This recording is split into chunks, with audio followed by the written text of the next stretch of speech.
Hello guys, it's DikaiosOne here. I've got another StarCraft game for you today.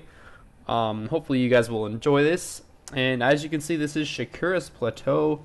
Now, before we get too far into the game, I just want to let you guys know that this is not a ladder game.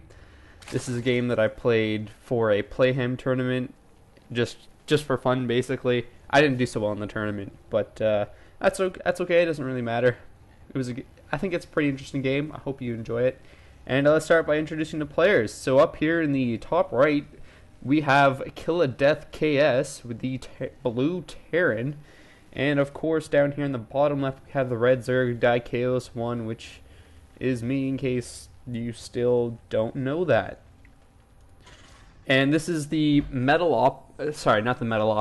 MLG version of Shakura's Plateau. So you do get these supply depots at the base of the ramp leading into the natural.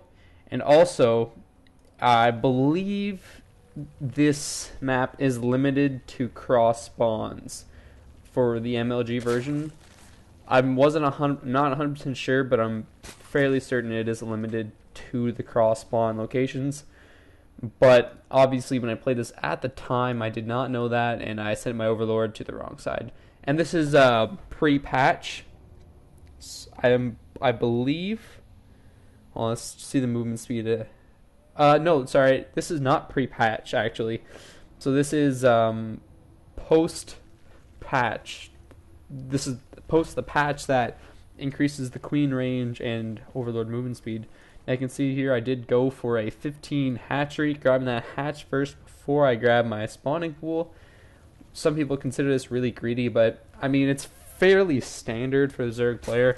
The only time I really ever go for a pool first is when I'm playing against a Protoss, and I have to worry about them throwing down a pylon here, or at the third, or whatever like that.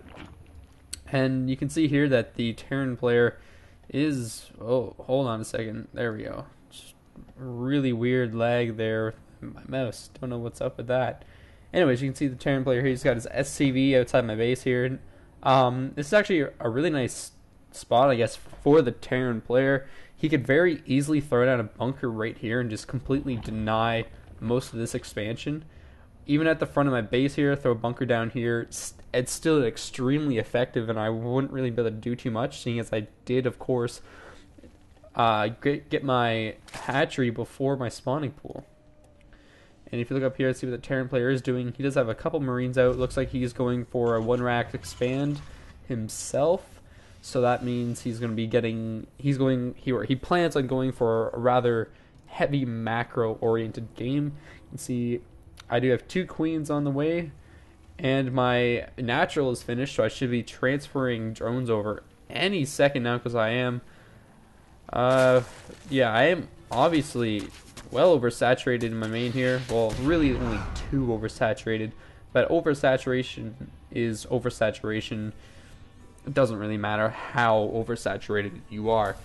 And you can see the Terran player, Killadeath, grabbing down, or throwing down a bunker, I should say, as well as an engineering barracks, and finally now getting some gas. He's probably going to grab some add-ons for that barracks that's going down, as well as this one at the top of his ramp. There we go. The transfer is finally making its way down. It's really late. It's definitely not a very effective transfer. You can see I'm throwing down double gas there, so I plan on going for definitely a gas heavy build. You can see I'm moving up with some Zerglings here, just kind of grabbing the towers, see what's going on. But I have not started my metabolic boost yet, but that's perfectly fine. With a Terran player doing this, I don't have to worry about any sort of like harassment or pressure for actually quite a few minutes. Like the average excuse me, I think the average timing attack for 1-rack expanding Terran is around the 10-minute mark. So at this point in time, with my natural getting nicely saturated, as well as my main, I have all the time in the world, it seems, to build up if I was to sit back and play a passive game, I could very, very easily throw down 3 spine crawlers, as well as get a bunch of Zerglings out to defend any sort of push he's going to make at and around the 10-minute mark. But he is starting the combat shield upgrade for his Marines, so he's definitely going for a bio-heavy build. He doesn't even have a factory down yet, so he's definitely not going for some Hellions just to do some sort of harassment, which really isn't all that even it really isn't all that effective anymore due to the Queen's increased range. The Terran player is also getting a very early +1 weapons, just now starting that factory. So he's definitely going for a very bio-heavy build, as you can tell. He's starting the +1 weapons. He's got the shield going first. He's still pumping out Marines. But he did throw a tech lab down. Oh, that's so he could start his stim pack earlier. No, I'm not sure I completely agree with that move. And he is floating quite a few minerals at this point in time. He should definitely have a couple more barracks down. And if you look at the unit count here, I have 11 more workers than he does. And he's only using currently 1 mule right now, which is not very cost effective. Sorry about that. That was the wrong button. Look at the income tab here. I'm way ahead in income. These Zerglings are now moving out, but I do not have speed done. There we go. Speed's just finished now.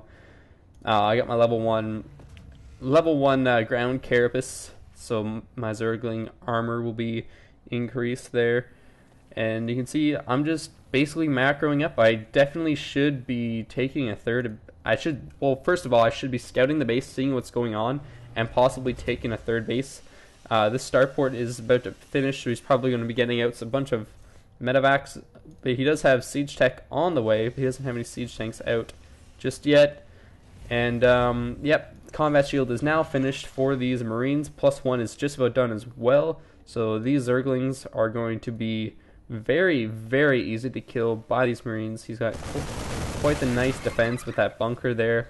I won't be able to push through that with the Zerglings really anytime soon.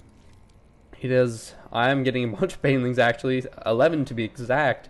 So I'm going to try and basically just baneling bust my way up into this guy's base. I have Roachborn down, but I guess I don't have any roaches on the field. I'm missing an inject right here, but that's okay. I'm sure it won't matter too much. Oh, I'm missing another one here. Don't know what I'm focusing on. I probably should be spreading that creep as well. But regardless, I have even more banelings. Look at the units here. I have 17 banelings along with these Zerglings. These Zerglings are basically just going to come in here and just kind of distract the Marines as the banelings come in, taking them out, going straight for that mineral line, just hit as many worker kills as possible, because of course that is what I am going for, just killing a whole bunch of those Marines. If you look at the units tab here, he has 4 Marines and 2 tanks, but I mean, is siege tech finished yet? Yes, siege tank is finished, so he definitely should be able to siege those up. There we go, he's finally doing that now, but those siege tanks are going to do a bit of damage to his own Marines. You can see now I'm building, I have started my melee attack, as well as I'm working on 8 roaches. Still don't have a third base is a big mistake, especially seeing as I'm floating 15 or over 1,000 minerals and gas. My macro in this game was very poor, and I think this game could have been over a lot sooner if I had macroed properly. I definitely started my upgrades too late. There we go, grabbing that third now. I should probably have a macro hatch up here, just so I can start pumping out units at a much quicker rate. If you look at the units tab here, it didn't take them that long to get those workers back. I killed 19, but he's still at 29. Go to look at the income tab here. I'm really far ahead, but it doesn't even really matter at this point, because Terran does have mules, and that counts for quite a bit. He does have the 2 orbital commands, starting on his 3rd command center. And basically at this point, we're both just macroing up and building up our forces. He does have the 2 siege tanks on the high ground here, so it'll be very difficult for me to attack this base from the front. And of course, my Spire is only halfway done, so I don't have any air assistance. I don't have any air assistance anywhere close to being ready. So basically, I'm just roaches and zerglings. I don't even have my roach speed done, which actually just be done in about 2 seconds. There we go.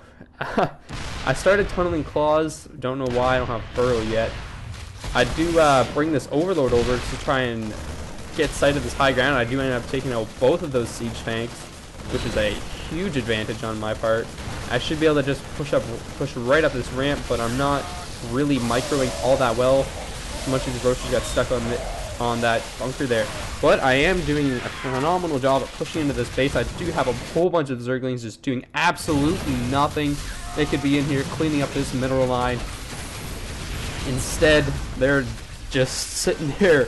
Okay, now they're finally moving in now. My roaches are doing lots of damage. These medevacs are healing up those marines though, so they're doing more damage than what they normally should.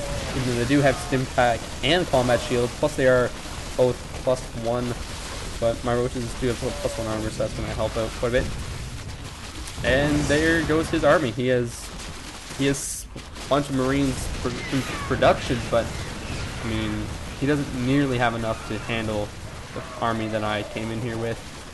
And yeah, right at the end here, I just kind of got really sloppy. If we look at the APM here, my average APM is a little bit higher, but in all honesty, I'm not microing all that hard. I have ridiculous saturation here. Oh, if he did actually drop into my main, that's probably why I have a ridiculous saturation down at my natural. I don't really understand what he's trying to do here. There's no way he'll be able to do enough damage to me with just these marines versus the amount of things I have in his main. And there we go, he GG's. And that's the end of that game. Thank you very much for watching. I hope you liked it. Sorry if I stuttered a lot. I'm kind of sick. And yep, remember to submit your replays to DikaiosOne@hotmail.com. Season 8 is starting soon, so I will be playing a lot more ladder games. So my Quest for Platinum series will basically renew or start kicking off again. So that should be fun and very interesting. And yeah, thanks for watching. Hope you enjoyed it, and I'll see you later.